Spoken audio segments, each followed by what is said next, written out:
everything that gets in its way. Breakthrough.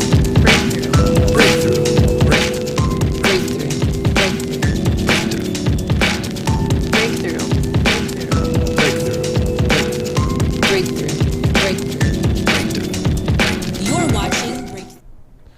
Well, we are here. Breakthrough live Thursday night, third week in a row. I don't think we planned the third week in a row. Obviously, the last two, we were caught up with the elections, but it was going so well. We wanted to keep it going. I am, of course, Eugene Perrier, and I'm here with my co-host, Monica Cruz.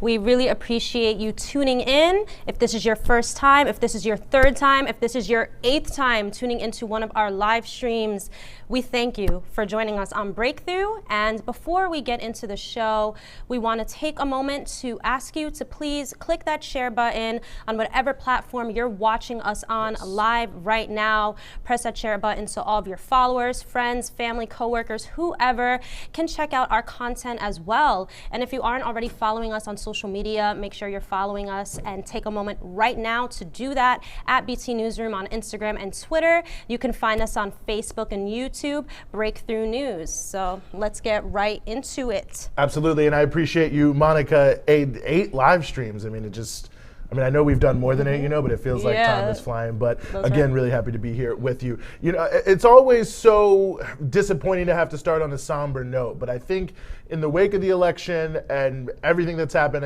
there's so much triumphalism in many ways and still a lot out there about whether or not, I think it's pretty clear that Biden won the election, but about how all that's going to play out, when it'll be certified, how.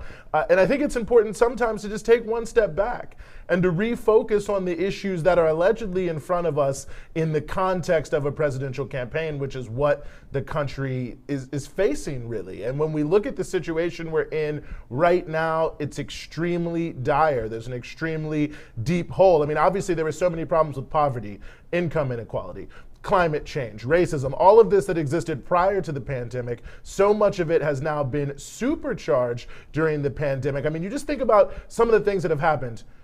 We've lost 10 million jobs in this country since February.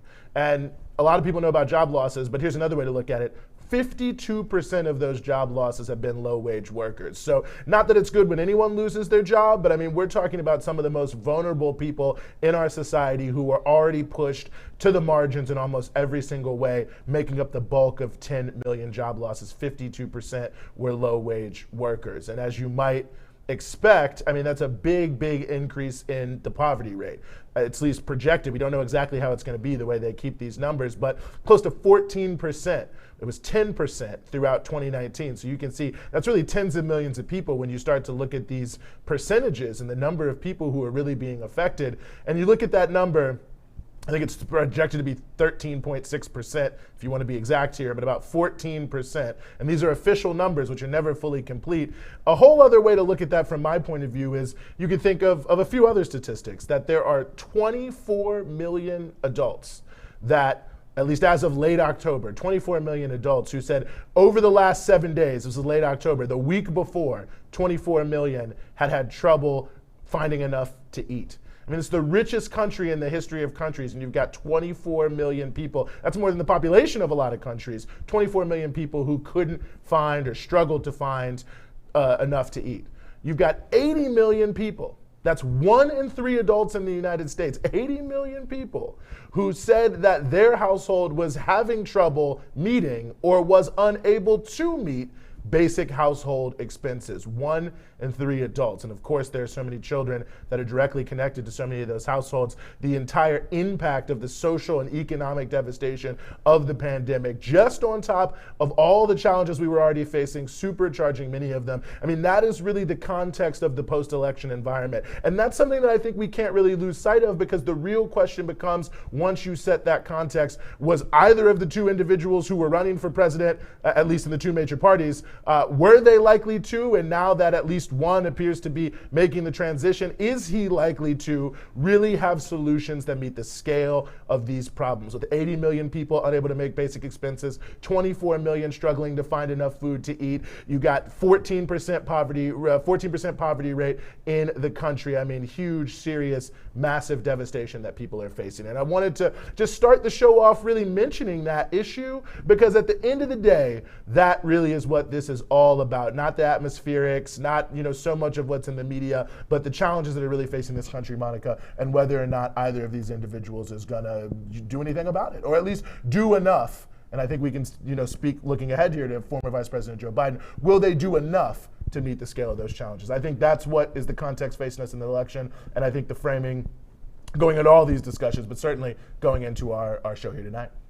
Right, Eugene. We're talking about a country where even before the pandemic, 140 million Americans live near or below the poverty line. We're facing unprecedented crises from the climate change issue, from this pandemic, from an inevitable economic collapse, really. Sure. So there are so many pertinent issues impacting millions of lives for us to talk about, and we're really excited tonight to be joined by Briahna Joy Gray, the former National Press Secretary for the Bernie Sanders campaign, producer and co-host on the podcast Bad Faith, and a contributing editor with Current Affairs magazine. Thank you for joining us on Breakthrough tonight, Briahna.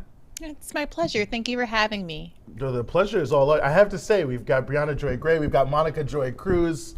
Make a joyful noise unto the Lord, because we got a great show here on Breakthrough. Briahna, I just want to jump right in here. I want to just give you some facts here maybe about the election and get some of your responses to it. Looking at the results in terms of who voted, where they voted, when we saw the Democrats, Joe Biden won Pennsylvania, but he actually got fewer votes in Philadelphia than Hillary Clinton. Michigan, same thing, won Michigan, fewer votes in Detroit City. In North Carolina, every majority black county, fewer votes. They lost that state. Georgia, the complete reverse, of course. There's a huge black turnout, a huge suburban white turnout. They obviously win the state in somewhat historic fashion. Looking at some of these statistics and just your general view of the election, what does this say about how Joe Biden ran this campaign, and what do you think it says about how he's going to govern and what sort of interest he will be mainly cozying up to? Well, if you spoke to people who were familiar with what was going on the ground in some of these states, I think the results seemed a little less surprising. On Bad Faith podcast, we spoke to Michael Moore about what was going on in Michigan the Thursday before the election. And in our last episode before the election, we had a panel of Pennsylvanians, including Akela Lacey from The Intercept, who had just done a some video journalism talking to Black voters, particularly in the state. And what everyone we spoke to said was that there was a disturbing lack of investment, both by the Biden campaign and a lack of interest or galvanization in the Black communities in those states in particular. Akela talked to a number of folks who either said they were begrudgingly voting for Joe Biden and were doing so with large pained sighs, or folks who said, I can't vote for the guy because I have friends and family members who were victims of the war on drugs and mass incarceration that devastated so many communities. There's a homelessness crisis in Pennsylvania that was largely ignored. I certainly haven't heard anybody from his campaign speak directly to that issue. Michael Moore said all that Joe Biden had to do. Apparently someone from his campaign reached out to Michael Moore in the ninth inning for advice, and Michael Moore recommended that Joe Biden go to Flint and say on day one he was going to declare it a national emergency and get FEMA funding in there and commit to finally getting the people who live in the state, not just in Flint, mind you, but all across the state, clean water. They declined that advice. So what do I expect in the long term in terms of commitment from the Joe Biden campaign to this community, which was heralded during the primary as the core and the base and the reason that Joe Biden ultimately got elected? Unfortunately, I don't expect very much. Briahna, I was really intrigued by the conversation you had on your podcast yesterday with Killer Mike, who used this analogy of changing the Democratic Party from within to fixing a marriage, which I thought was really funny. Now, what do you believe is the best way forward for the progressive wing of the Democratic Party to really make some sort of change and successfully push forward a progressive agenda that, as you spoke to, is so needed and unpopular? What do you think?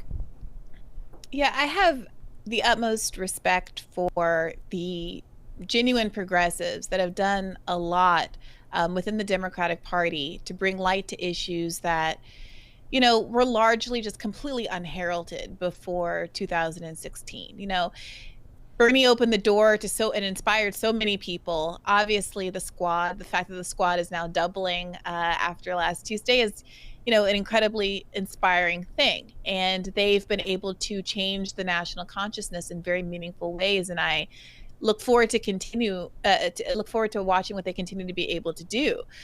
But I also think that we have to consider efforts outside of the Democratic Party. I'm very encouraged by the People's Party and the effort to build something that's separate and apart and that is willing to be critical of the Democratic Party in a way that members aren't always able to be, because doing so thwarts their ability to create whatever change they can create on the inside. But there are limitations to that, right? And I think one of the key points made by Killer Mike, and which I've been kind of reiterating for a while now, is that as long as one's vote is guaranteed, it is likely to be taken for granted. We saw an enormous effort to, court the votes of Republican voters. Joe Biden has made enormous overtures to Republicans like John Kasich, offering them or floating them as members of his administration. You couldn't, open a newspaper without seeing some overture to some Midwestern white woman voter, or whatever the archetype is this year around. And there's a reason for that. It's because those are people who don't normally vote for Democrats. Those are swing voters, and they get all the attention. And I think there's no better example of what happens to a captured political party or a captured constituency in this country than to look at Black voters who have overwhelmingly, upwards of 90% of us been voting for Democrats for decades and decades and decades. And the consequence is that, as Joe Biden said over the summer, you basically ain't Black if you don't vote for me. You're considered, it's such a part of our identity. It's perceived to be, voting Democrat is perceived to be such a part of our racial identity that to not vote Democrat is to not be Black anymore. And you see what happens as Black folks speak out and say that they demand more from the Democratic Party. I certainly don't agree with everything or every part, way that Ice Cube has gone about trying to get certain issues pressed. But the idea of having a contract with Black America, the very idea of suggesting that the Democratic Party owes us more in exchange for our votes was met with a lot of knee-jerk criticism that I found to be really disappointing. And unless I think voters realize that there is power in organizing and concentrating one's votes and credibly threatening to withhold it, unless certain concessions are made, that we are going to largely remain powerless, at least in the context of these electoral cycles. No, extraordinarily well put. And I mean, it seems like that, it hits on one of the key issues that is also so much out there, which is, the suggestion that attempting to sort of aggressively organize around issues that at least, point towards transformative change is somehow guaranteed to kneecap you in the election. They're going to call you a socialist. They're going to call you this. I know you probably heard enough of that for 2020 of any one of us here. But I mean, when you look at what ultimately happened to Joe Biden, certainly what happened in Florida, certainly the entire sort of last 3 months of the Trump campaign, I mean, it seems just completely ridiculous to be saying, well, don't do this or don't say this because they're going to demonize you. I mean, Joe Biden's printing shirts in Florida saying, 100% progressive, 100% anti-communist, and still gets trounced. I mean, it seems like in a way that itself, in and of itself, this sort of fear of red baiting is a losing strategy. Yeah, look, what's particularly galling about the example of Florida is that there's been reporting that the Democratic Party in Florida actively tried to distance itself from the $15 minimum wage, even though, unlike socialism, it is in fact a very positive aspect of Joe Biden's platform, because they thought it was going to be too radical. And guess what? $15 won, Joe Biden lost. And I think that we have to kind of jostle out of people's minds. It's this idea that doing the progressive thing, doing the right thing, doing the ethical thing, doing the humane thing, doing the people-centered thing is somehow an electoral liability instead of a real boon, right? Because I think that historically there have been some moments, and there continue to be some issues that are more galvanizing than others. And I'm not even talking about defund the police, which is the bête noire of the Democratic Party right now, apparently. I'm talking about some cultural issues I think both parties have foregrounded to, in some ways, distract from the broad array of things that Americans as a whole agree on, right? So even Bloomberg News was reporting today about how overwhelming majorities of Americans support marijuana legalization. Overwhelming majorities of Americans, according to the Fox News exit poll of all places, 72% of Americans support government-run healthcare, right? You've seen an enormous spiking support for Medicare for all as people have been losing their employer-based health insurance at an alarming rate during this crisis. 12 million Americans at least have lost their employer-based health insurance. The flaws of our system, the vulnerabilities of our system are being made clear in ways that were not as obvious to some of the luckier ones during the primary season. And instead of capitalizing on that, instead of running on the fact that unlike Republicans, a Democratic candidate could offer you a $2,000 a month COVID relief package, or compensation replacement so that you can stay, you don't have to fire employees, or rent relief so that people can stay in their homes and the homelessness crisis isn't exacerbated. These kind of clear line policies that are enormously popular. Instead of drawing those contrasts, Joe Biden ran explicitly on nothing will fundamentally change and basically hid out from the media for much of the election in a way that really had negative down ballot effects. To the extent that he made a pitch, it was, hey, Republicans, come out and vote for me, Republicans. And what did that do? There was a great deal of ticket splitting, it seems, where Republicans did come out, and maybe some of them did help Joe Biden get elected, but we lost seats in the House and so far have failed to gain the Senate, which means that climate change, the Green New Deal, all of the reasons we were supposed to out Biden, even if he didn't satisfy our needs as progressives, our needs as working people, are not going to get passed anyway, right? Because he doesn't have the authority, the power to do so. So it's worth taking a beat, and the Democratic Party needs to be very introspective about whether it wants to continue to forfeit its ability to win, just so that it can continue to appease the corporate donors that fuel that wing of the party. Right. I think you're exactly right, Briahna.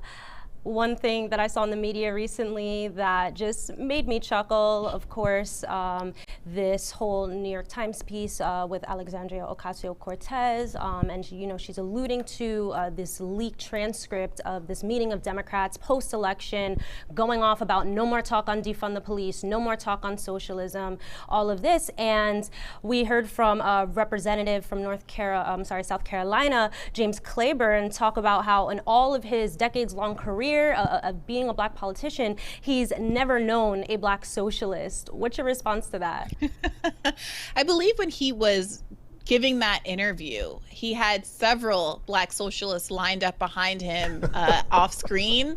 I can't remember exactly who was in the statuary behind him, but Martin Luther King is a Black socialist. He might be familiar with, A. Philip Randolph might be a Black socialist. He's familiar with, all of our, so I won't say all, but obviously a large number of our civil rights icons were very cognizant of the extent to which capitalism was a major obstacle toward Black liberation, and also the extent to which both the two-party system was an obstacle to Black liberation. And I think that's a real frustrating erasure that's going on there. But, look, we talked about this a little bit with Killer Mike on today's episode of Bad Faith. And it's a difficult issue, right? Because there are so many Black people, so many voters who, for legitimate reasons, feel a lot of kinship and admiration and respect for people like James Clyburn, who have done a lot and who have struggled and have walked and have protested and marched for Black rights over the course of their lifetimes, particularly in their youth. And as progressives, as leftists, it's going to be a delicate balance to being clear-eyed and honest about the ways in which these people have begun to depart from their legacy, without alienating voters who, know them better than us and, feel a lot of loyalty to those kinds of politicians. So I think Black leftists in particular are going to have to play an outsized role there in shining light on the reasons why somebody like Clyburn, who might have, good wishes in his heart, might be acting in a way that betrays some of the interests of the people who rely on him. And principal among those reasons is the fact that he takes more money from the pharmaceutical industry than anybody else in Congress. And I think it's incumbent on us to really surface that fact and ask voters to make their own decisions about whether or not that might be compromising his ability to speak in their best interest. I think that's an enormously important point, and even just thinking about the context that you gave of the people who are behind him there. I mean, how important or how relevant is the role of the media and things like this? I mean, I'm sure from your own personal experience, this is certainly true. I mean, it seems as if the way the reporting is done on Black politics, that you really only count as a Black person when you meet the right tick boxes for the story narratives. Maybe I'm being overly harsh, but it does seem, I mean, if the majority of younger Black people were voting for Bernie Sanders or supporting very radical policies, but somehow it's still considered axiomatic Black is equal to conservative, I mean, what about the role of the media here? It plays a very important role. It's part of why I was, eager and happy to come and talk to you both today, because my experience, as National Press Secretary in particular, is that it was a lot more difficult to kind of direct information to Black voters as a group than it was to direct information to Latino voters, for instance, right? Because there is this whole entire separate Spanish language news infrastructure, there is a way to kind of target and direct stuff to an audience that doesn't really exist. There's no Black news channel. There is, BET. There are these fits and starts. There are individuals with platforms like Roland Martin. There's celebrity outreach, but there isn't a channel that Black people can tune into every day and get news that is relevant to our communities in particular. And to the extent that there is representation on mainstream news outlets from Black people, just like the rest of mainstream news representation, it doesn't bear, those people don't have a lot in common with the average experience of a working person of any race, right? And those are not the issues that tend to get surfaced on those programs. So, it's hard. I don't think I've ever seen anyone on television talk about Clyburn's funding base, much less really anybody in the Democratic primaries funding base, except for the viral nature of the Pete's Wine Cave tweets, right? Like if you get a good hashtag going, occasionally you can break through. It was largely sympathetic coverage. There were all kinds of people defending Pete, and it was kind of characterized as a flight of fancy by some ridiculous, childish leftists, and not taken as the credible threat to our democracy that campaign finance issues and corruption really are. It's hard. And that's part of why, we are doing this podcast, why I'm so glad you have this show, why I'm so happy there's people like Tim Black out there, because we're going to have to do a lot more than just talking to our families over the Thanksgiving dinner table. We have to figure out how to, make our voices heard and to resurface our history, our own extremely Black history of radical, frankly not radical, it's just humane, but progressive politics in this country. The history of democratic socialism, of progressivism, of liberation in America is a fundamentally Black history. You can't get every I always joke that so much of the first year law curriculum is just black because they're taking con law. It's about our rights largely. If you're taking property law, you're talking about redlining and racial exclusion practices. Over and over and over again, the story of America is the story of Black people fighting for equality, and the idea that you ain't Black to want to blindly follow a party that has been so participatory in our subjugation is really, really craven. Absolutely. I couldn't have put it any better. I mean, there's a lot of work to do. I'll agree with you on that 100%. Briahna Joy Gray, co-host of the Bad Faith podcast, also an editor at Current Affairs, and of course, former National Press Secretary for, I'm struggling here, Senator Bernie Sanders. I got it all in there. Many other great superlatives I could add. Thank you so much for joining us here on Breakthrough. Thank you. It's my pleasure, really. No, fantastic. Have a great night. Monica Joy Cruz. A lot of joy in this house tonight. That's right, a lot of house, joy. But there's joy here. I was super excited to have Briahna on. Absolutely. I mean, that was so fantastic, Yes. sharp, on point. All the incredible adjectives, and I just want to take another moment. Viewers, please hit the share button, whether you're watching this on Twitter, YouTube, click that share link, post the link to YouTube, whatever you got to do to get the word out there about our Thursday night live streams. And if you aren't already, make sure you're following us on social media at BT Newsroom on Twitter and Instagram, Breakthrough News on YouTube and Facebook. And you can tweet at us at BT Newsroom. Send us your questions, comments, thoughts, jokes, whatever. We want to hear what you have to say as you're watching us here live. And another really important pitch to throw at you: to keep our work going here at Breakthrough, we need your views, but also your support. We need money, just like the world runs on money, yes. But we really want to give a big shout out to all of our patrons who have been so generous. Folks, I mean, have just been upping their donations. In our past, after watching our past couple of live shows, it's really been incredible to see the amount of support that's been flowing in on Patreon. Please check out our Patreon at patreon.com/breakthrough news. You'll see we have a 3-tier levels of giving, and you will be entitled to exclusive content, gifts, and a bunch of other goodies you can check out on patreon.com/breakthrough news. All right, look at this beautiful mug. Shout out one of our editors. I know it's a nighttime live show. This is water. Just clarifying. I know, keep it. We haven't delved into the drinking games yet. I mean, let's just see how the next couple of months treat us. Well, if they tweet us at BT Live, you can say relevant things, but maybe they can also give us drinking game. Yeah, I know. Take a shot for us. We appreciate that. Well, I don't know about that. This is a family-oriented show, but do what you need to do. Well, again, big thanks to everyone who's tuning in right now. And if you have been tuning in to Breakthrough for the past couple of months, you'll recognize me, Monica Cruz, from our On the Picket Line segment.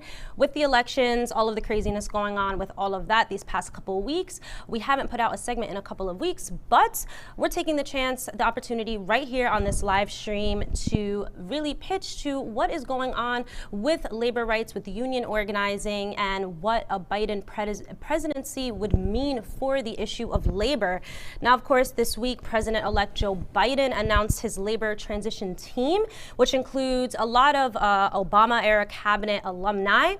Biden won, of course, major endorsements from some of the nation's biggest unions and tens of millions of dollars in donations from these unions.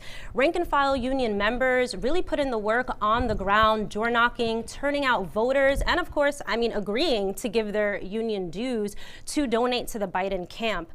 Now, the Biden-Harris campaign has promised to check major corporations for labor law abuses, to really fight for workers, fight for their dignity and respect in the workplace, to fight for the right to unionize and collectively bargain, and among all other things has just really pushed forward what sounds like a progressive agenda on labor.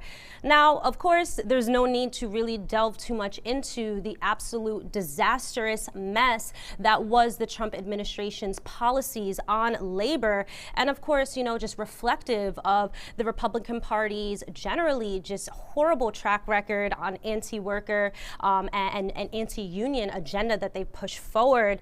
Now, of course, as a lot of people are looking at these lists of picks for Biden's cabinet, speculating what this might mean for what these different policies will look like, we thought it'd be important to take a quick rundown of what the memory lane, basically, on what the Obama administration meant for workers and for unions.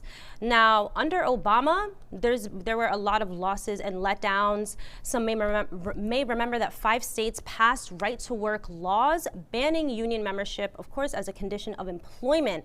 Now, U.S. union membership dropped down to an all-time low of 11% under Obama.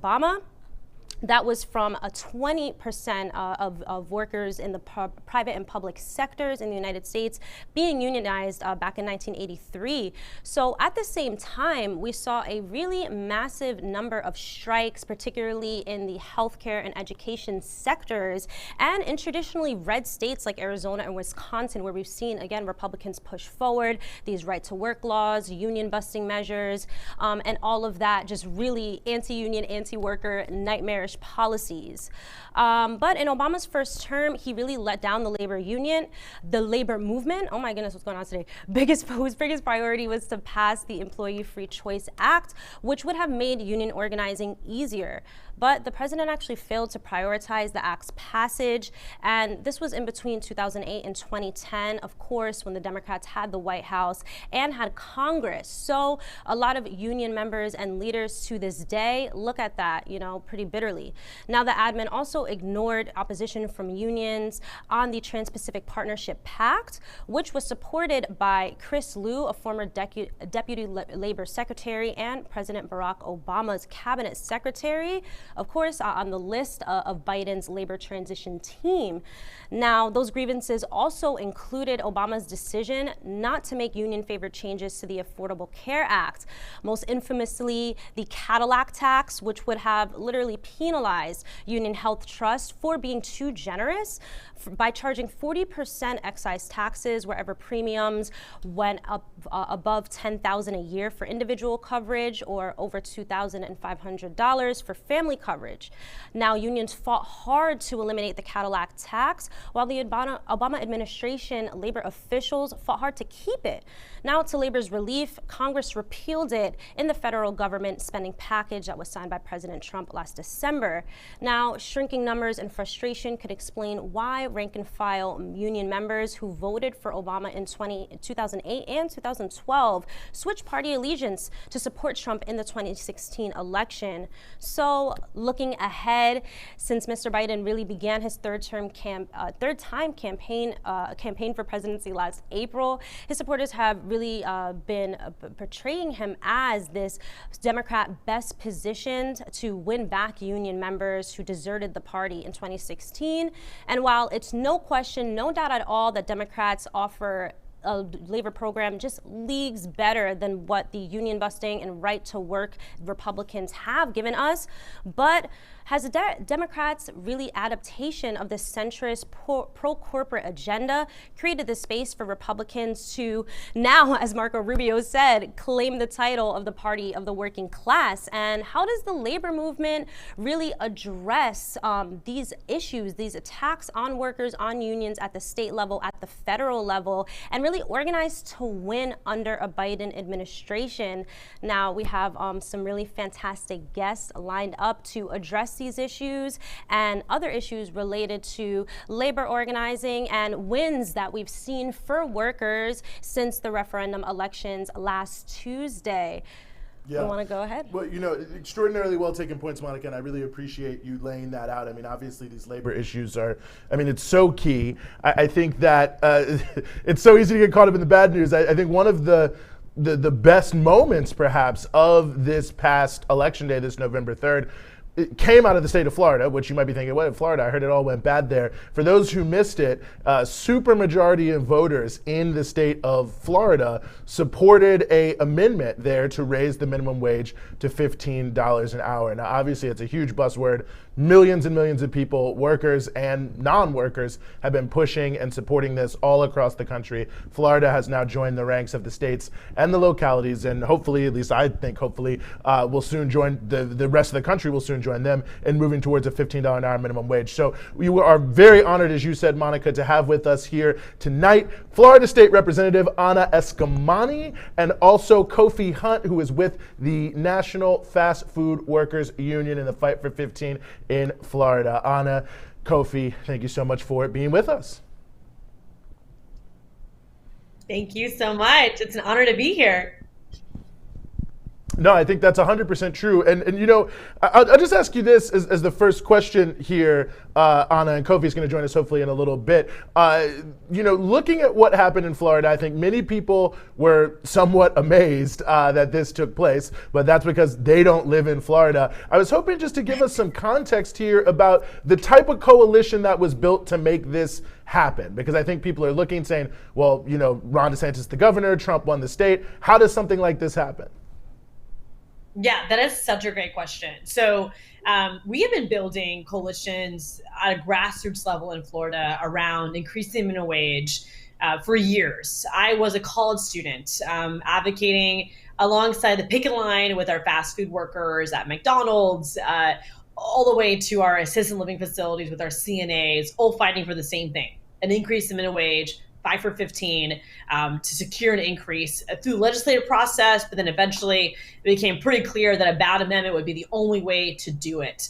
And this coalition also intersected with folks who have a lot of means. I mean, John Morgan, who is a wealthy political donor, he's a trial attorney in Florida. He was a major funder behind this issue. For him, it was about dignity and paying people what they're worth. So there was solidarity found among compassionate donor class folks alongside, you know, everyday hardworking Floridians. And it was really centering on the needs of everyday people and how a $15 minimum wage transcends party lines. I mean, it doesn't matter if you're Republican or Democrat when it comes to an eviction notice, when it comes to the broken unemployment system, when it comes to putting food on your table. And so we saw overwhelmingly, as you said, Floridians support the $15 minimum wage amendment, even though the state of Florida went to President Trump. And for me, it's a good example of how we need more Democrats to push back on corporate influence, to support the issues that really matter to everyday working people.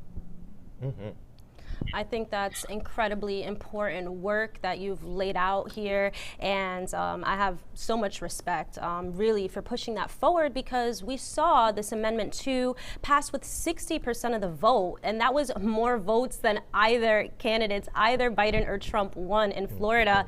And at the same time, we're really, I think, revealing a lot of contradictions. Florida lost 5 seats in the House, or Florida Democrats, you know, lost 5 seats in the House, and of course, overall went to Trump by a slim margin. Now, what do you think this says about the strategy that's necessary for the movement for workers' rights in Florida?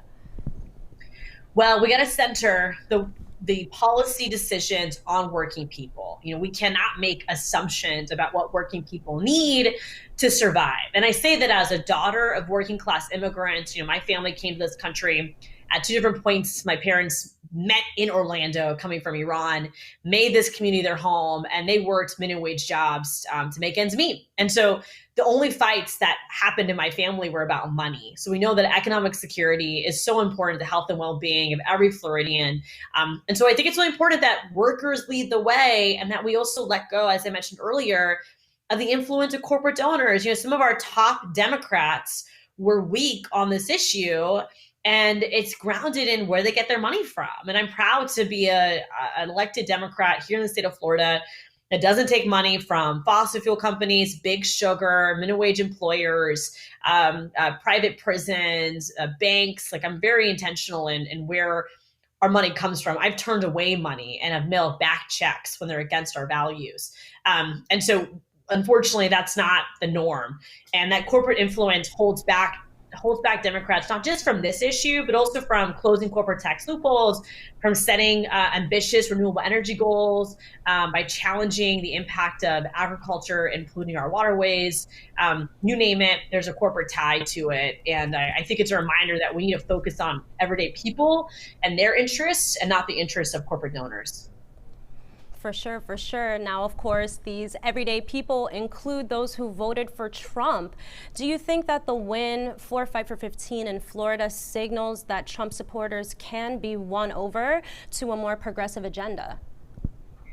Yeah, absolutely. Actually, another good example is in our district. So I represent a swing district. We flipped this seat in 2018 and we kept it this November by an even larger margin than we won in 2018. And out of the 4 precincts we flipped this cycle, 2 actually voted for President Trump. So these 2 precincts, 55% of the community voted for Trump, and we won 54%. And so that tells me that when you run on ethical, authentic issues that impact everyday people, that you can gain, you can earn the support. You can earn the support of those that might typically be politically opposite of you, but because you find commonality on issues that impact a person's wallet and a person's health and well-being, and that you build upon a collective power and a notion that everyone should experience joy and everyone should experience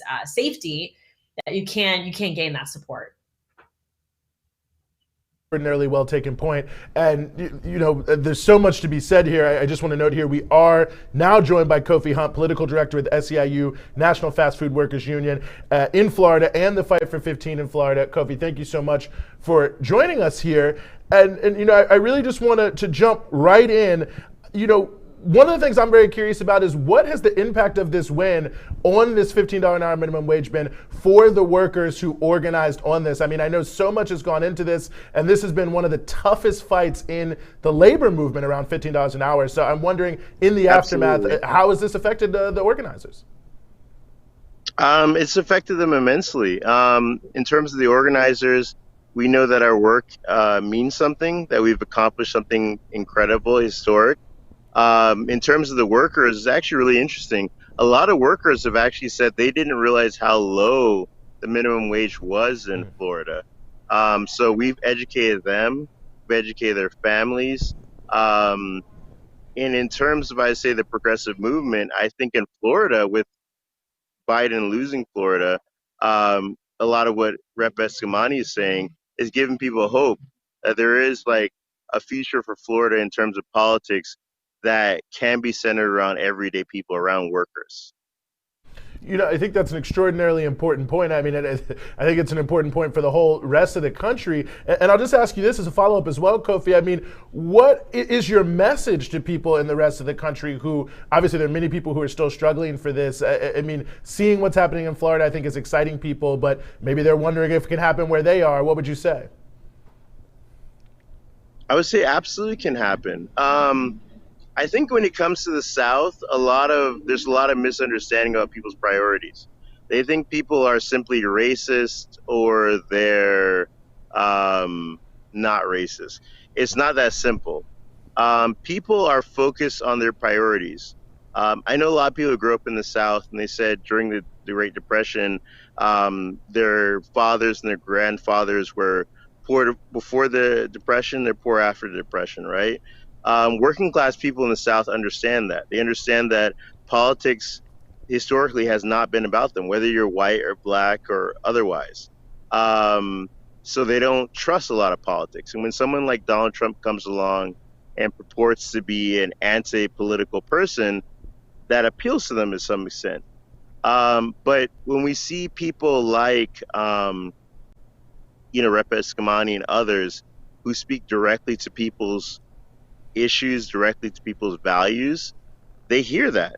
That's why Barack Obama won this state twice. A black man won this state twice. He won this state because average people understood, white, black, and otherwise, they understood that this person was speaking to their values. This person understood their struggle. And people in the South are not stupid. They will vote for someone that honestly has their values. And, no disrespect to President-elect Biden, but a lot of people, I think, who voted in this election voted not for Trump, not for, the candidate on the Democratic ticket. I think you're exactly right, Kofi. Now, I really appreciate the point you brought up about what the working class, what the politics of the working class looks like in the South. And of course, Florida was the first state in the South to pass a $15 minimum wage. Can you describe what the organizing looked like on the ground in the Fight for 15 movement? And can you connect this with what you spoke to about really connecting the issues and needs of Black, Latino, and white workers?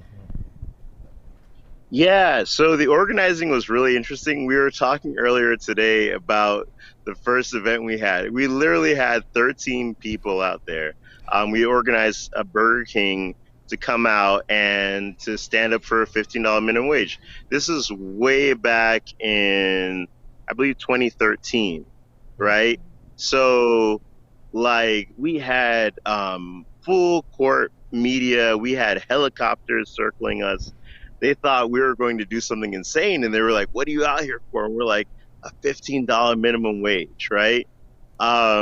Years later, we've done hundreds of media stories, and it's become something that's more mainstream.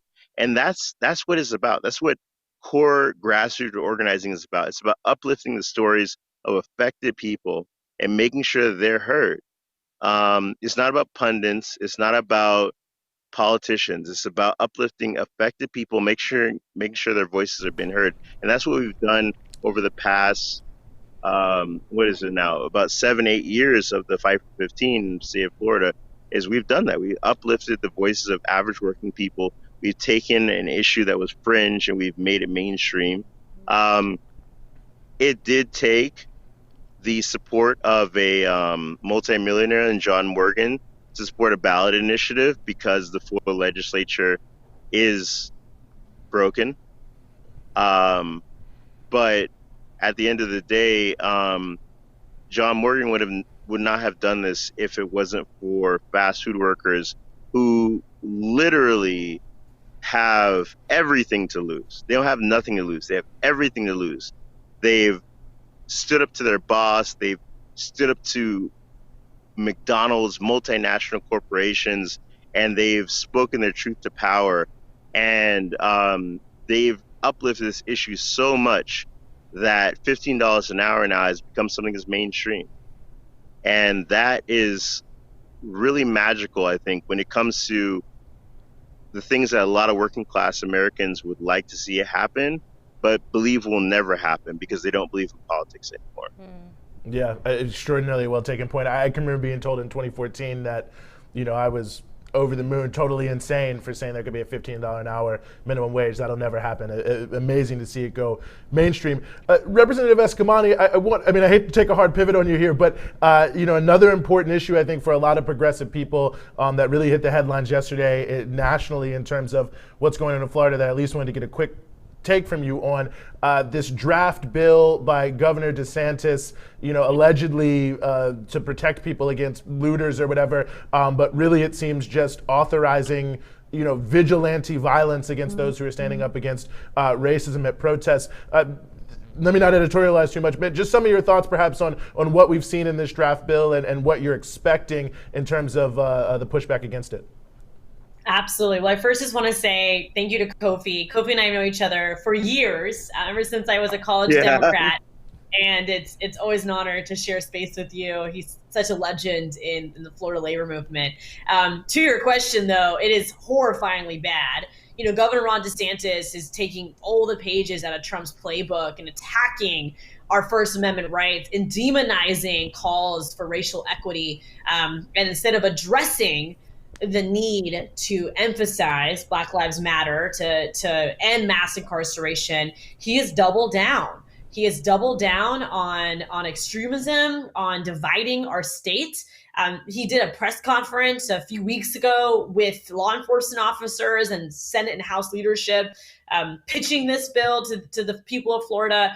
The backlash was huge. Floridians, including libertarians, those more conservative leanings, think this is so dramatically dangerous as it impedes on our constitutional rights. And then today, the policy itself proposed an expansion of stand your ground. And if anyone knows Florida, the story of Trayvon Martin, a young Black kid that was shot and killed in his neighborhood, and Stand Your Ground protected his killer. And now the governor wants to expand it to allow for there to be murder of someone even suspected of looting. And the reality too is that, you know, if there's a situation of property damage, we already have laws in the books to deal with it. It is grossly inappropriate for someone to be shot and killed for damaging a building. It is so inappropriate. And so this is going to be a fight this legislative session. And if you are a Floridian or you care about Florida, you know, get involved, keep up to date with the legislation, because we get back to Tallahassee formally in March, and this will absolutely be one of the biggest issues we have to fight against. Well, you know, I really appreciate that, and I really appreciate both of you giving us these important perspectives. Big win there on the $15 an hour minimum wage in Florida. Hats off to you, and hats off to every worker, every non-worker, and everyone who pushed for that. That's State Rep Anna Eskamani joining us, as well as Kofi Hunt with the Fight for 15 Florida. Thank you so much again for being with us on Breakthrough. Thank you. Excellent. Well, we're going to keep moving forward here, but I want to just remind people, hashtag BT Live. I hope that's right. Hashtag BT Live. You can tweet at us, but just tweet at us. We're at BT Newsroom. Questions, thoughts, comments, whatever. We're going to have the fantastic, my former colleague, current friend, Sean Blackmon on later to help us answer and take some of those. We've got more coming up. We've got quite a bit coming up, but hashtag BT Live. You can tweet at us. Questions, comments, feelings, concerns, criticisms, hopefully praise.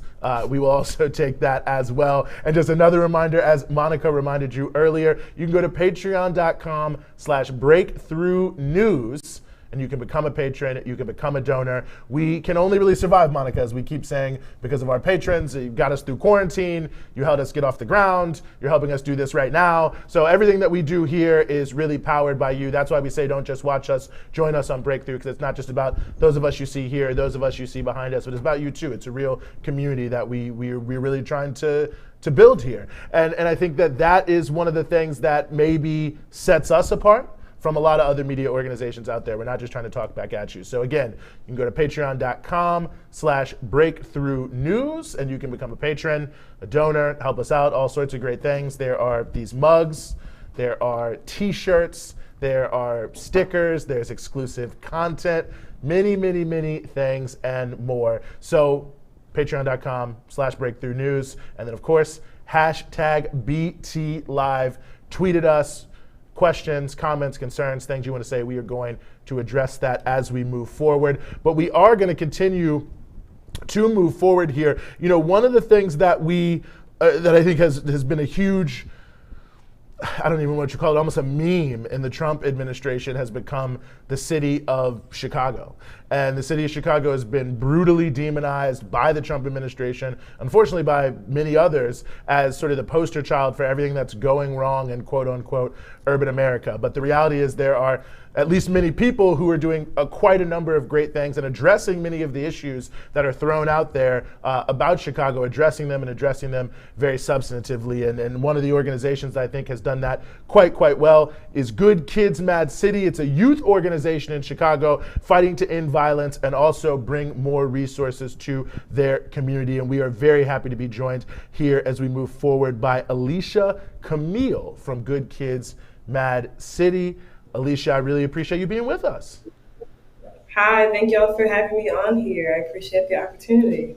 Well, you know, the pleasure is all ours. And, you know, I really wanted to start here. When we were doing some of our election analysis here at Breakthrough, we were looking at a number of different places around the country. But one of the places we looked was in Inglewood, in Chicago, in the precinct closest to where Latrell Allen was murdered by Chicago police this summer, that I'm sure a number of people watching will remember. And what we found is that fewer people voted not only in that precinct, also in Inglewood. And as an organizer in the city of Chicago, I just want your thoughts. I mean, what does that say about what's going on in those communities, that fewer people would vote in 2020 than in 2016?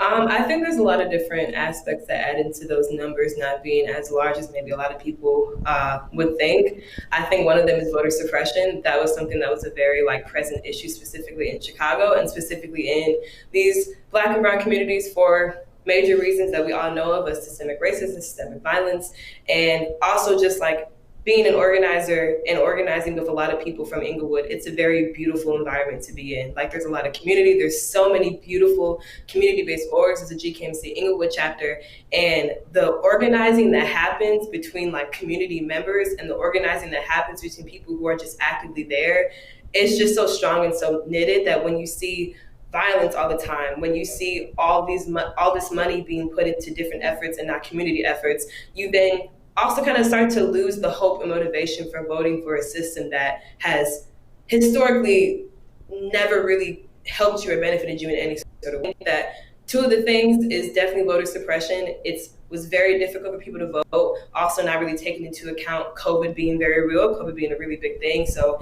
even like the act of like Black people and like older Black people in particular having to leave their house to go vote, and then mail-in ballots also were just like a really difficult process. Like my dad and my grandma doing that, like they just had like a lot of issues with everything. And so just like a lot of things systemically set up to already make it a really hard, to already kind of have like a disadvantage for voting to happen in the first place. And then you're in a neighborhood where you see a person be shot by CPD and then like nothing happens about it, or you are adjacent to neighborhoods that get all this funding from your mayor, and then you're still worried about like school closures. So I feel like a lot of communities in Chicago and a lot of organizers have just started really honing on the idea of like building and engaging with our community and kind of leaving out the equation of like elected officials, because we haven't really been shown, in particular, Chicago elected officials, we haven't been shown support or any good like pushback. So we just started to focus on like healing and loving on each other. Mm-hmm.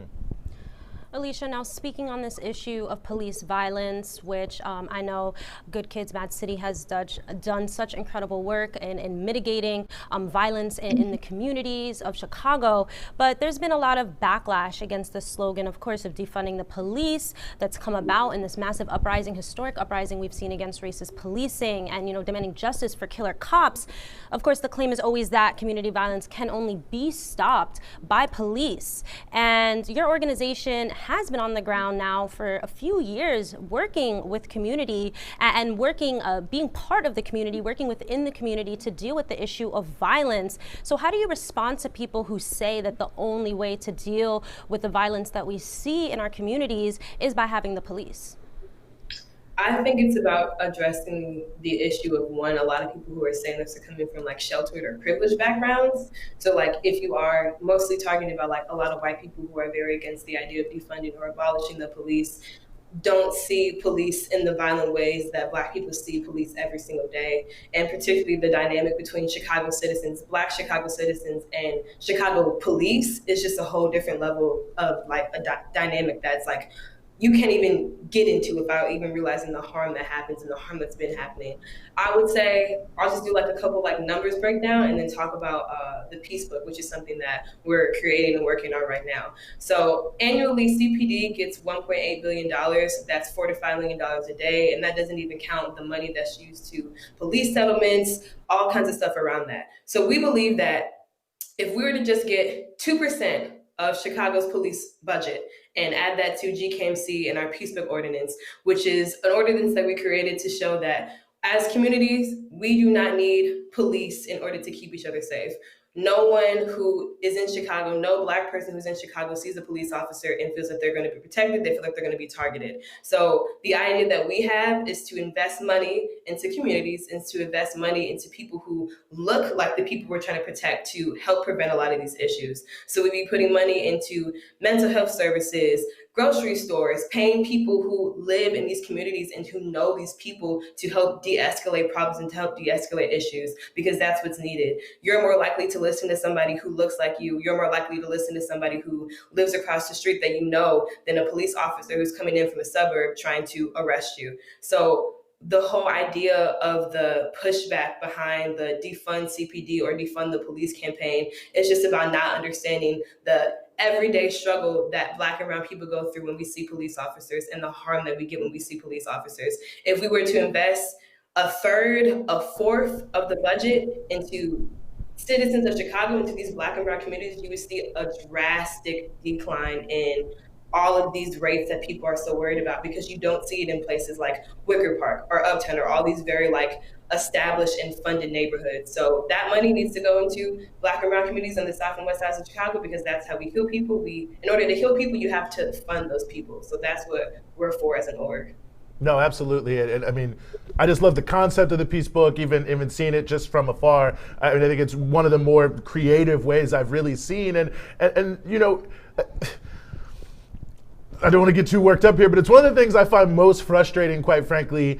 I don't know if it's about being Black in America or just existing here, is that so much of the work, like what you all do with the Peace Book, is just totally erased. I mean, people talk about it as if, well, there's this violence happening and no one cares and no one's doing anything about it, when it's really the exact opposite. And I just wonder from the conversations, you know, that you all are able to have and the people you're able to engage with, especially young people, although I know you're engaging with all sorts of people across the city of Chicago, what are some of the issues you feel, I guess, aren't lifted up enough and deserve to, and what sort of solutions, I should say, deserve to be lifted up more in terms of what people really want to see? I think people really need to start listening to youth more when it comes to organizing. I think that there is a really big ageism issue that kind of exists in organizing spaces, and then the way that just in life, ageism in terms of when listening to an 18 or 19-year-old, you're listening to them, but it's more so oh, well, I'm listening to you because you're speaking, but not actually listening and digesting the stuff that we're saying. And I think that is a really, really big issue, because if you see all these organizers and all these organizations, especially since the uprising that happened this summer, have been really youth-led. The defund CPD moment, the getting CPD out of CPS schools, just a lot of these youth-led movements and uprisings that have been happening have been people that I'm friends with. Everybody in GKMC is between the ages of 15 and 21, wow. Youth organizations, and we're the ones who are putting together the Peace Book. We have people who are 14 to 18 passing out food every single Thursday, just stuff like this. We are actively working on this stuff. And so I think that youth need to be listened to more. I think that there needs to be more open-minded conversations around funding communities. I feel like it's a concept that people see, but it's a concept that people aren't really understanding that is really essential to help. If you're opening up all these grocery stores, if you're reopening all these schools that our mayor shut down, you will see drastic differences in not only just crime and lessening that, or this concept of crime itself, but obviously people who aren't going to school, who aren't eating the proper foods, who aren't doing this and that, are going to act in certain ways, understanding how funding literally is the solution to everything. And it's so important because we know we have this money, so we know it can be put into stuff that matters. So listening to youth, really being open-minded with people and having these important conversations like the ones we're having right now about reinvesting, defunding CPD, defunding police and what that looks like. And then, I really cannot stress enough listening to youth, because this past summer alone, I've seen how just important youth organizers and youth organizations have been in this movement this past summer. Yeah, no, and I really appreciate that, and that's the historical trend that we've seen. I think a lot of people are probably going to be watching this and who aren't in Chicago, who don't know this, hearing what you all are working on. And so before we let you go, I just want to ask you, how can people who are just hearing of Good Kids Mad City, how can they follow you, find you, support you?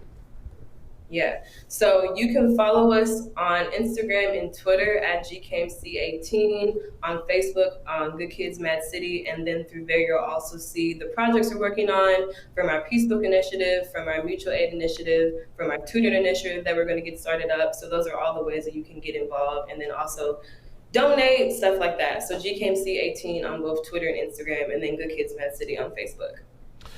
Alycia, Camille, I really appreciate you joining us from Good Kids Mad City. Of course, I hope people do donate. I hope people do support you who are watching this right now. Fantastic work that you all are doing. Thank you so much for joining us on Breakthrough News. Thank you for having me. Thank you. Pleasure was all ours. Really just amazing on so many levels, Monica. Right. I mean, as someone myself who got involved in activism and organizing as a young person around that age, 15, 16 years old, I just have to say, I always find it so amazing.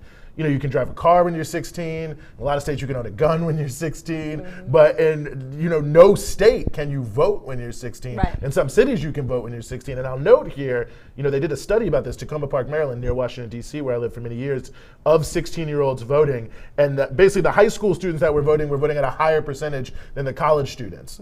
So, an amazing thing. But I really do think the role and the importance of youth and young people in these movements is so critical.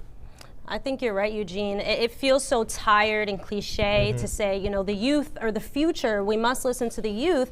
But we say that for a reason, right? And it's also, of course, interesting to see, Alycia spoke so well to the issue of voter suppression in Chicago. We also see, of course, young voters always coming out supporting more progressive agenda policies, of course, coming out in droves to support the Sanders campaign.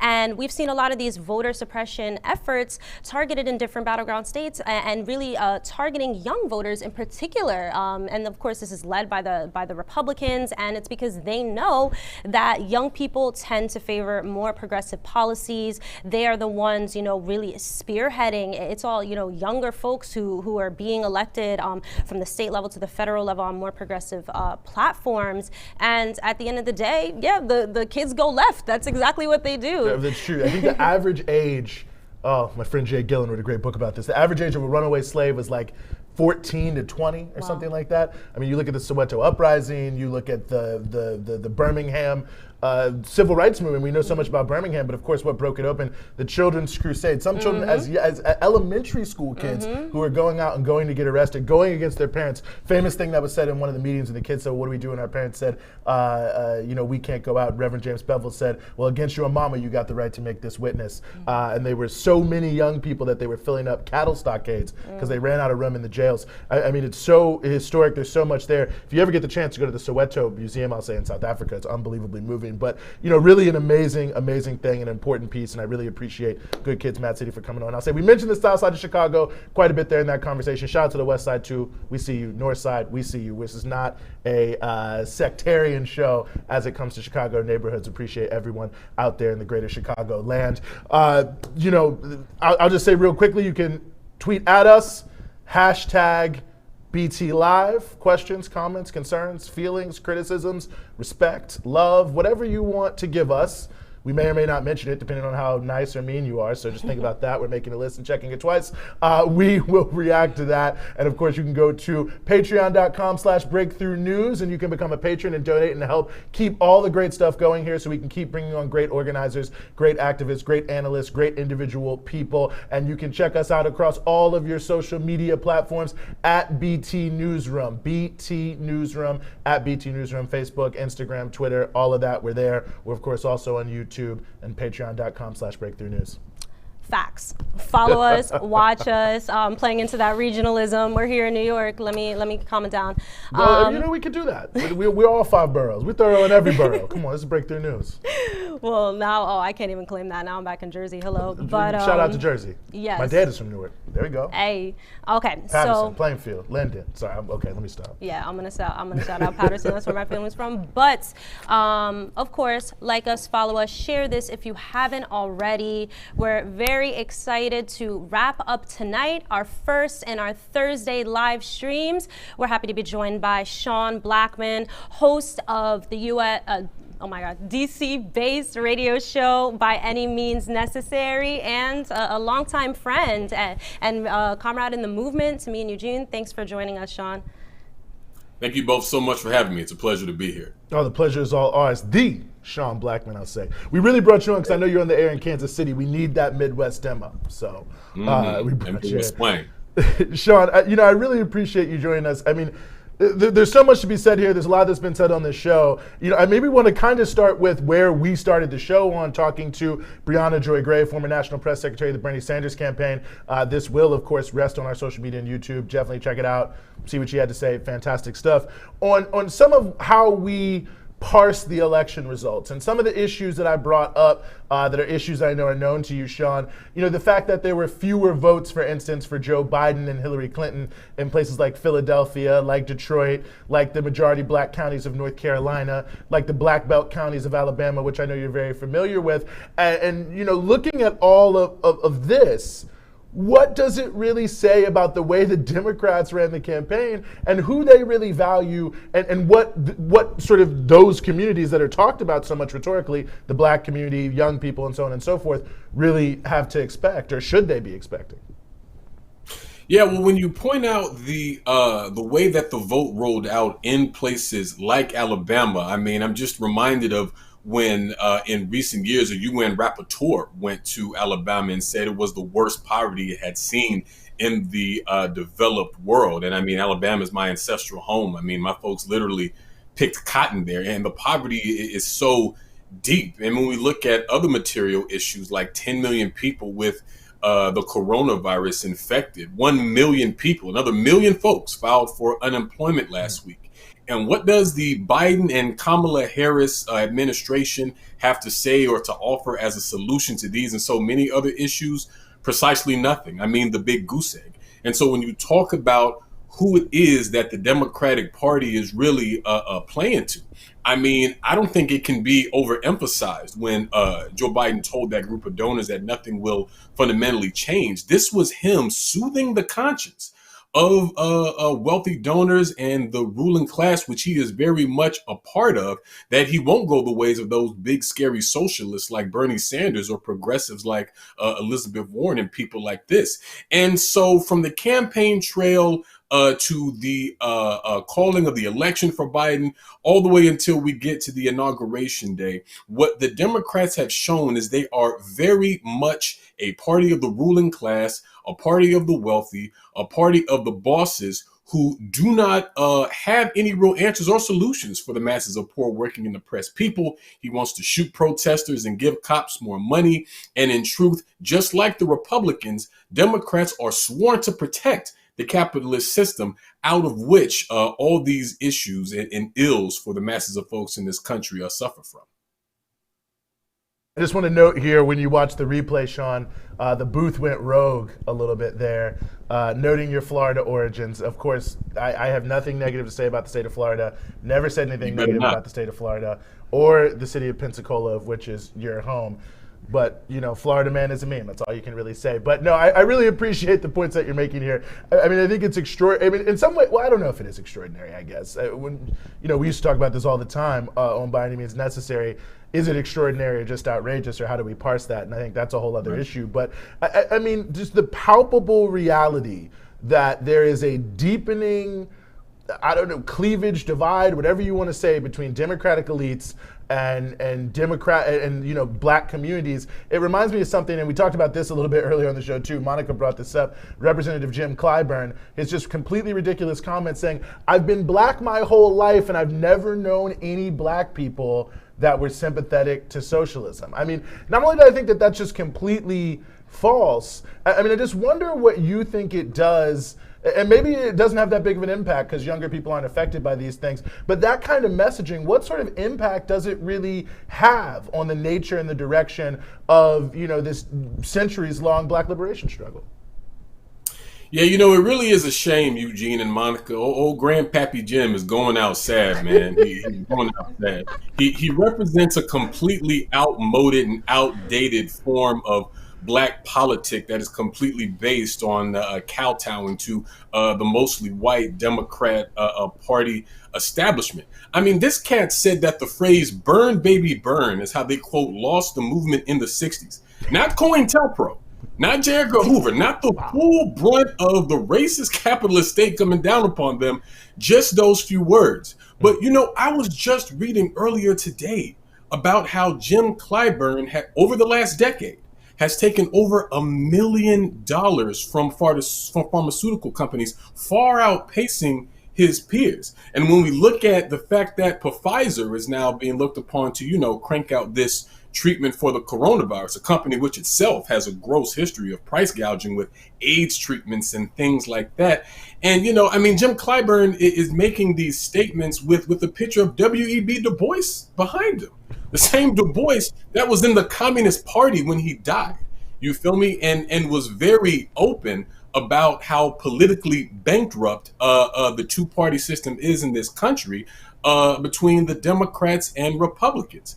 And so, you know, he's talking about how sloganeering is killing people. He really said that. And when he says sloganeering, what is he talking about? He's talking about defund the police, healthcare for all. He thinks that sloganeering somehow kills more people than, oh, I don't know, the police or these pharmaceutical companies that put people's health to the whims of corporate profit, like Pfizer and those folks who gave him $1 million over the past 10 years.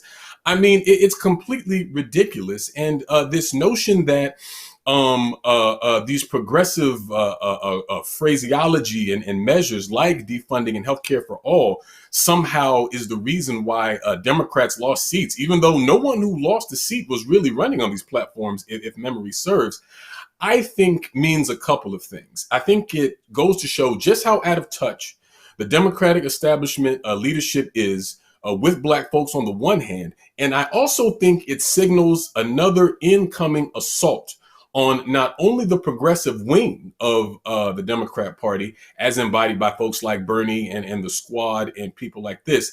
I think it will also mean an attack on more left-leaning, maybe more socialist or communist-leaning elements outside of the Democratic Party as well. Because we've seen the orientation of the Democrat Party to the movement in the streets. I talked about how old Joe wants to shoot protesters and give the cops more money. But Democratic governors and mayors across this country sicked their police on demonstrators like rabid dogs. I mean, Muriel Bowser here in D.C., a so-called progressive, wants to take $43 million from healthcare and employment services to give to police for overtime for protesting. She wants to defund the people's needs to reward the cops for their organized thuggery. And if that isn't looting, then I just don't know what is.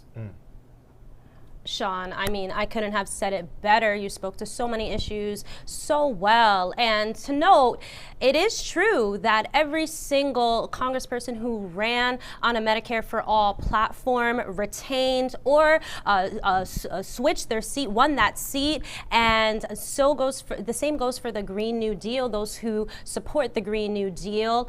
Also, I think it was some 99% won their seat. So it's very clear that a progressive agenda is a winning agenda. And I just want to posit another question to you, the same question that I asked Kofi Hunt earlier, political director with the SEIU Division for Fast Food Workers and a fighter in the fight for 15 in Florida, a lot of F, sir. But really just the contradictions we saw laid bare with the elections in Florida last week. We have Amendment 2 for a $15 an hour minimum wage, winning more votes, getting 60% of the vote, which was more votes than Biden or Trump won.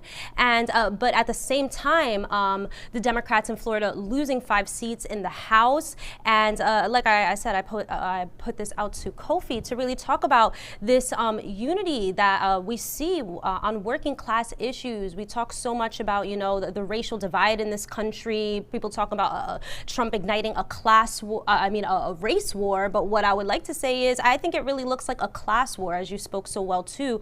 So what do you really think is the best way forward for this movement to really unite the needs of, you know, Black, Latino, and white workers in a state like Florida, and what that means overall for the entire nation? Yeah, well, it's a good question, because when we look at the character of Joe Biden's victory, it's clear that it wasn't out of some, deep enthusiasm for Joe Biden as a candidate and as an individual. I mean, he is thoroughly uninspiring as a person. And in terms of what the movement must do, I think the movement must recognize the sort of class character of what we're seeing in the streets, what we're seeing across the country, what we're seeing for the tens of millions of people who didn't vote at all because they're so disaffected from this system, and begin to see that it is in fact that class basis that unites us, and that it is in fact the capitalist system that is the overriding culprit, the booger bear, like they say back home, that is impacting us all. You know what I mean? And so it is the ruling class. It is open bigots like Trump and ruling class ne'er-do-wells like Joe Biden and Kamala Harris. They are the ones who benefit from us being divided amongst each other and split up with this divide and conquer thing with race, religion, gender, sexuality, and all these other things. And so the only way to sort of overcome this is to mirror what, the Panthers did with the original Rainbow Coalition back in the 60s, with the young lords and the young patriots and the American Indian movement, recognizing that the forms of oppression and exploitation that we experience are not the same, but that they flow from the same system, and that ultimately we have to attack the system if we want to win, because attacking each other will only lead to a devastating loss. Sean, we've talked quite a bit here, not just in this conversation, but really tonight, on so many of the implications for a Biden win, or at least what appears to be a Biden win in lieu of whatever Trump may or may not do. And I know you're there in D.C. where they're saying they're going to gather this weekend, these supporters of Trump. MAGA Man March.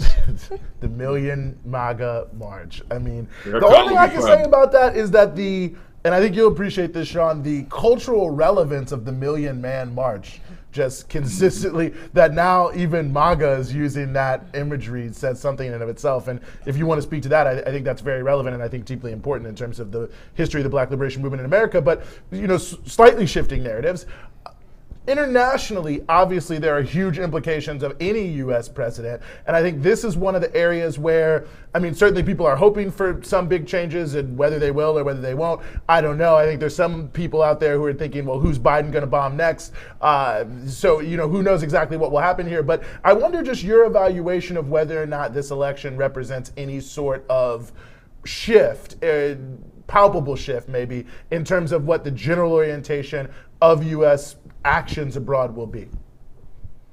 Well, Eugene, Monica, I'm so glad y'all raised this, because to answer that question, all we have to look at are the people that Biden is trying to bring on for his foreign policy part of his cabinet.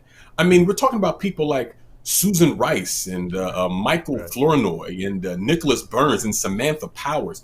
These are Russia hawks and China hawks and people who were supporters and major players in U.S. aggression in Iraq and Afghanistan and Syria. Susan Rice helped plunge Libya into a failed state with open-air slave markets. And one of the wildest things about this campaign season is that the Democrats are to the right of Donald Trump on certain foreign policy points, on China, on Venezuela and Cuba, on North Korea. When Donald Trump is to the left of you on anything, you have seriously lost the plot. So what we can expect from a Biden presidency on the international front is a more consistent, a more polite, and a more genteel presentation of U.S. imperialism.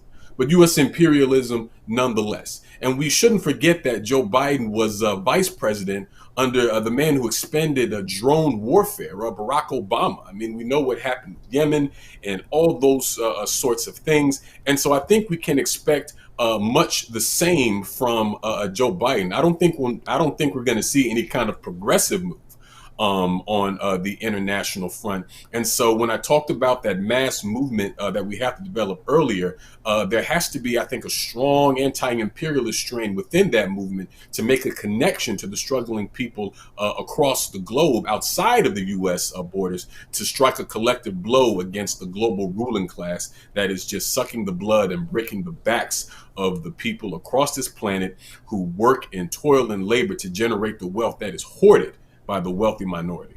Mm-hmm. Mr. Blackmon, you are preaching right now. I really couldn't, neither of us could say that any better. We really appreciate your just solid synthesis of all of these issues. And further on this question of foreign policy, we have a question from Twitter for you. So with elections coming in less than 1 month in Venezuela, attacks on the Bolivian Republic from the US are expected to intensify. Will the Biden admin continue the legacy of sanctions and attacks started by Obama? What are your thoughts, Sean? Oh, without question. And matter of fact, just a few days ago, Nicolas Maduro, the democratically elected president of Venezuela, basically gave a warning about some impending attack on Venezuela. We know about the numerous attempts at a failed coup in Venezuela directed by the United States with its handpicked puppet would-be leader, Juan Guaido, a fake, a fraud, and a failure, just some random dude they plucked out of obscurity to try to lead this thing. And what's been interesting to see is as that coup attempt sort of, crumbled, and as it was clear that Guaido wouldn't be successful, I mean, the right opposition in Venezuela just became more and more split. And so I think that puts the PSUV, the ruling party in Venezuela, in a pretty good position to continue to move forward. But the fact of the PSUV likely remaining in power, I think, means an intensified sanctions campaign against Venezuela. And so, unfortunately, I think for the people of Venezuela, things will likely get worse before they get any better under a Biden administration. It's a good point. I just wonder your thoughts here, Sean, when you look at this level of seemingly unthinking aggression against countries like Venezuela, like Cuba. Is it a threat of a bad example? I mean, what's really behind this behavior that's having such a devastating impact? Well, that's a great question, because we have to ask ourselves, why does the United States government treat an island nation like Cuba like it's some kind of existential threat? It isn't. And the same thing with Venezuela. Speaking of Barack Obama, who put Venezuela on a list of terrorist countries. It's because these countries have progressive, socialist-oriented governments that do an incredible job of taking care of its people, even amidst the criminal unilateral sanctions aimed at it by the United States. I mean, not that long ago, Nicolas Maduro, Venezuelan president, announced a very effective coronavirus treatment that they're going to present to the World Health Organization that they want to share with the world. But, we here in the United States will have to pay dearly when there is a COVID-19 vaccine. I mentioned earlier about the danger of having a major corporation like Pfizer be at the head of it. Meanwhile, when Donald Trump was diagnosed with coronavirus, he was able to avail himself of the latest medicines and technologies completely free of charge. Right. And so Trump talked about not letting the coronavirus impact your life. Well, for those of us that aren't alleged billionaires and don't have the benefit of having a presidential paycheck, it absolutely is something that is going to impact our lives in a number of levels. And so this is why the United States is not only attacking Cuba and Venezuela, but why it pushes back so fiercely against the ideas of socialism and communism, and why it makes anti-communism almost like an unofficial religion in this country. And so when we see that the capitalist system is exploitative by its very nature, is racist by its very nature, then I think we have to look very seriously about what kind of society that we need and how we can go about organizing for a society that is based on the sustenance and the development of your humanity instead of the maximization of profit. And it looks, to me anyway, like that kind of system looks something like what we see in Cuba and Venezuela and other parts of the socialist world that have done so well under the coronavirus, while we still got quite a ways to go here in the wealthiest country on earth. Yeah, I think that's a good point. I think we may have another tweet coming up here. How do you all think the Democrats will react to the Black Lives Matter movement now that Biden has won? Sean Blackmon, your thoughts? Man, I mean, they're going to react to it like they're reacting to it right now. Complete repression and condemnation and trafficking in this good protester, bad protester narrative. I mean, look at how Joe Biden and Kamala Harris responded to the racist police killing of Walter Wallace Jr. in Philadelphia. They're like, oh, his Black life mattered and yada, yada. And it's, whatever. Basically, the liberal version of thoughts and prayers, right? But then right after that, they immediately qualified and say, however, that was that but, that it's not an excuse for violence. And they even tried to invoke Dr. King. And they said that, violence doesn't bend the moral arc of the universe towards justice. And so this is a man who is dead. We're talking about human life. Because when they're talking about violence, they're not talking about racist police terror against human beings. They're not talking about the political suppression of free speech rights. They're talking about people committing violent acts against property, inanimate objects. But again, when we understand that the Democrats, or a ruling class party that is sworn to protect the system of capitalism, we know that they value property more than human life. This is why Joe Biden wants to give more money to the police, because the police's chief function in a capitalist system is to serve the interests of the ruling class and to protect their property. So this is why, Joe Biden and Democrats will never call for the defunding the police or the demilitarization of the police, because them being militarized and them having all of these funds and resources is integral to their role as the armed wing of the vicious capitalist state. Well, I appreciate that, Sean. The viewer, watcher, I don't know what we call people on the internet, and I appreciate the question. Ask all of us. What are some of your thoughts here about what the Democrats will do? Is Sean right? For sure, this is something we've spoken so much on. Before I get into this, I just want to throw out there, as a Black Puerto Rican, I have a particular gripe against Pfizer and Big Pharma coming to our homeland, to use our beautiful natural resources. Of course, the U.S. military using the island of Vieques as just a playground for their bombs and bullets. So I definitely had to throw that in there. But just throw back to your answer a couple of questions ago. But this is something that I've said all throughout the summer of the uprising, when we were doing live streams every single week here at Breakthrough. It's really astounding to me, to see people's, let's talk about Black people's blood. Let's talk about people who are protesting, on these Black Lives Matter plazas that, you spoke, DC Mayor Muriel Bowser was so excited to put up there, get her photo op in. We saw that with Mayor de Blasio here in New York City and Chicago, all around the country, right? And literally videos of these cops beating, arresting, shooting tear gas canisters, using LRAD against protesters, literally about to burst people's eardrums, on Black Lives Matter plaza. So, I think it just goes to show that, symbolism can only go so far, and it doesn't really mean crap when at the end of the day, the policies and the repression and the actions of these Democratic mayors who, I love how you said that, the thoughts and prayers, type rhetoric, that's not gonna save nobody, that's not gonna change anyone's life, that's not gonna save anyone's life. And I think really what we're seeing when we look at a movement against police brutality, a movement demanding an end to racist and violent policing, be met with the same kind of brutality from the very force it's hitting the streets to stand up against.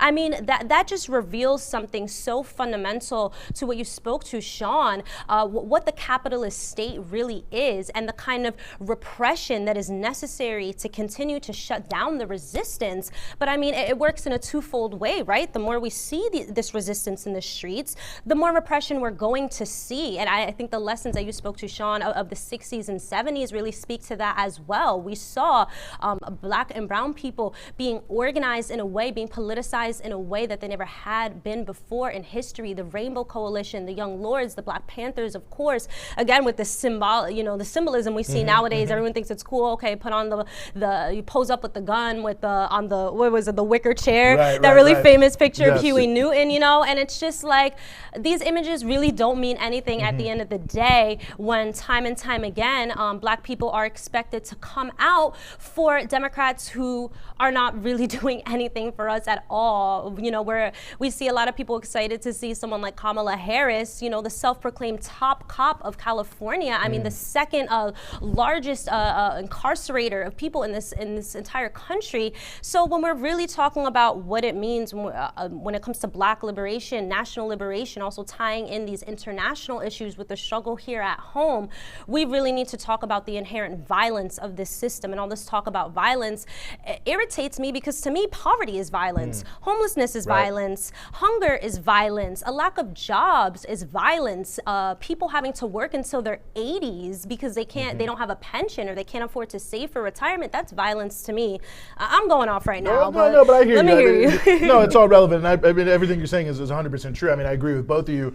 We're maybe just reinforcing some of these important points. I'm so glad, Sean, that you brought up the issue of the Philadelphia thing and what Biden said, because it was unprompted. It wasn't like they were like, well, what do you think that somebody broke into a store? It was just like, what do you just generally think about this person being killed by police?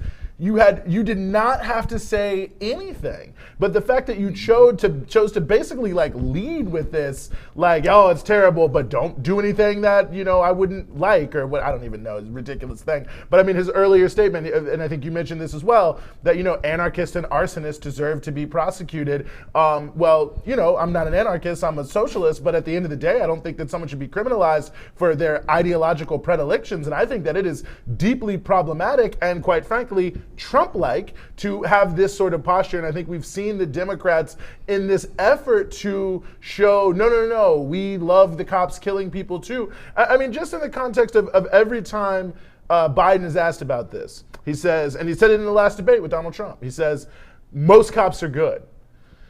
Every police union in the country had endorsed Donald Trump. And that's why Trump's response in the debate was, yeah, well, what cops are backing you? And I thought it was just so unbelievably transparent because, of course, no one who, is all on the back the blue, thin blue line, Blue Lives Matter chain was ever going to vote for Joe Biden anyway. But the fact that they feel they need to genuflect towards this, to adopt the rhetoric of it, to really speak to those who are motivated by the most sort of racist motivations. And then you look at a state like Georgia where 54% of voters told CNN in the exit polls that they believe Black Lives Matter. I don't believe that former Vice President Biden, President-elect Biden, got 54% of the votes. So that means some of these people that you claim could never be reached by this messaging of Black Lives Matter have indeed been reached by it and are in fact motivated by it. And it's just so indicative. It reminds me when in the 2016 campaign, when Keith Lamont Scott was killed, and there were many protests there, and it was in the news that Hillary Clinton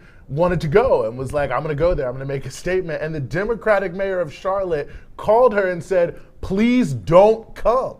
Because they were worried that her bringing a presidential candidate in would galvanize people and that would take the situation out of their control. I think it says everything you need to know that in the midst of an election year with an issue that could have helped them in the state of North Carolina, they would rather demobilize the black community. And then people might wonder, why did every majority black county in North Carolina lose votes for Joe Biden? Well, there you go. And one thing I wanted to just sort of pitch back to you, Sean, and I think it's relevant, and Briahna Joy Gray brought this up earlier in terms of what people were hearing on the ground.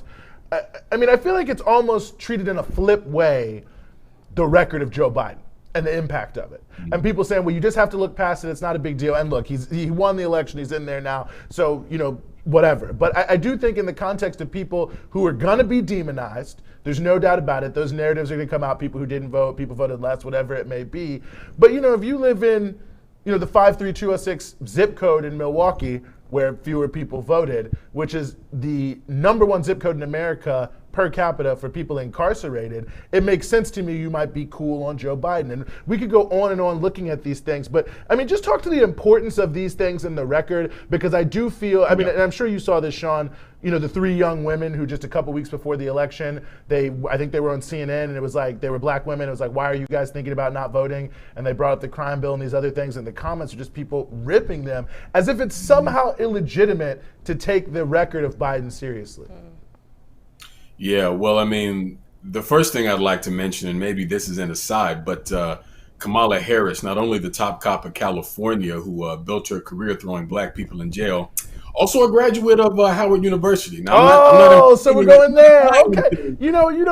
Whatever y'all got to do at FAMU to feel good, I understand that. I'm with it. It's okay. It's okay. I'm just saying, first Omarosa, now Kamala. That's all I'm saying. Okay. But I don't even know any FAMU grads, so I don't know what to tell you. Well, I mean, Keisha Lands bottoms, but anyway. But well, see, you're not helping yourself. You started out strong, but okay. Exactly. That don't even help. But yeah, a couple of things based on what you said. I mean, Monica was talking about the repression of protests, and that's so important. Like when we look at Philadelphia and how they are attacking organizers like Ant Smith, or if we look at anti-racist organizers in Denver, Colorado, who were swept up in a coordinated assault. That was Joel Ibrahim, Eliza Lucero, and Lillian House. I mean, these are people, and we could look at other examples across the country, who are now facing serious prison time potentially. And a lot of times on trumped up charges that are obviously things that are meant to sort of target them because of their protests, not because of anything that they actually did. And to really send a signal that you better not, try to challenge the status quo. You better not try to push back against racist police terror and the complete failure of elected officials, some of them Democratic, who absolutely refuse to do anything about it. And so, yeah, when we talk about sort of this like the vote shaming that you were talking about, I mean, it's so tiresome because we see it every single election cycle. People, the Democrats put up some some whack, milquetoast, middle of the road person who's offering absolutely nothing that will be beneficial to people's material conditions. And people are then told that you have to support this person because they're going to help us get rid of the boogeyman or the big bad, whoever that is this time around, whether it's Donald Trump, whether it's George W. Bush, whether it's, Mitt Romney or whatever and what have you. And if you don't do that, if this person loses, it is your fault. It's not the fault of the Democratic establishment for not putting up someone who can actually, win or be able to bring people out. So it's not a problem to get people to vote. It's your individual fault. And so it's, it's drilled into our consciousness that we shouldn't ask for things that we want and actually need. People aren't being petulant children for wanting health care or for wanting their loans forgiven, or for wanting to pull some of the ridiculous amount of money to the police to go into some of these sort of things that we need. These are talking points and narratives that are sent by a party, the Democrats, who are not a part of the working class. They are not a part of the masses of exploited people who break their backs to generate this wealth that they don't get to enjoy. And so it's like this kind of falsified consciousness. And folks get to thinking that the concerns of the Democratic Party are their concerns, but they're not. Joe Biden ain't gonna miss no meals. Kamala Harris doesn't have to worry about where her health care is coming from. Chuck Schumer and Nancy Pelosi, they don't have to choose between medicine and food or paying rent. Our government is a government for the wealthy, and that's true for Democrats and Republicans. And so what is clear is that the Democrats as an institution will continue to take their base for granted. And as such, I think all they're doing is sort of intensifying this disaffection that we're seeing. But I think that actually presents an opportunity, because what that presents an opportunity for is for this mass movement that we need to be able to build and grow and to be able to show, like, look, you're not going to be able to vote your way to a lot of these things that you need and that you want and that you've been screaming from the rooftops that you need since, time immemorial. The Democrats have nothing for you. And I would argue that that's actually a kind of subtext for the movement that we've seen in the streets so far this year. Yes, the killing of George Floyd and Breonna Taylor were egregious and gross and criminal.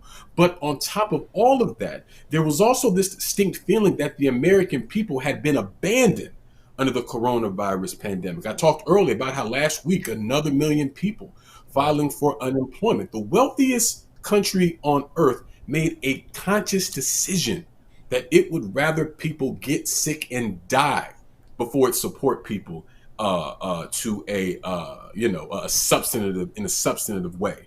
You know what I mean? And so this all emerges out of the capitalist system. And so this is why I say that as the movement continues to build and as the movement continues to grow, because it hasn't stopped since it began. And do we realize that the movement has continued not only despite state violence ordered from the White House, from different mayors and governors across the country, Republican and Democrat, but even that of racist vigilantes at some of these demonstrations that have driven their cars into people, although police have been doing that too, like the NYPD. But even if we look at a Kenosha, where, a young racist militia member murdered 2 people, the very next day after that murdered people were back out in the streets. Okay. Just like here in Washington, D.C., when Donald Trump sent military troops to clear people off of Black Lives Matter Plaza. And I was there when it happened. I saw it. They lied about it, but I saw it with my own eyes. People came back the very next day. So if people are not cowed by state violence and racist vigilante violence and the refusal of this government to support them during this pandemic, well, my goodness, I mean, I feel like there's all the potential in the world to build the kind of force that is needed to not only defeat the refusal of this government to take care of its people, but to defeat the system that is impacting us all, throughout all these different myriad ways. Well, Sean Blackmon of By Any Means Necessary. Fantastic show that you were the co-host of, where people can check you out. Thank you so much for joining us here on Breakthrough News. Thank you. Well, Monica, great conversation on a range of issues. Before we get out of here, remind people where can they find us and support us?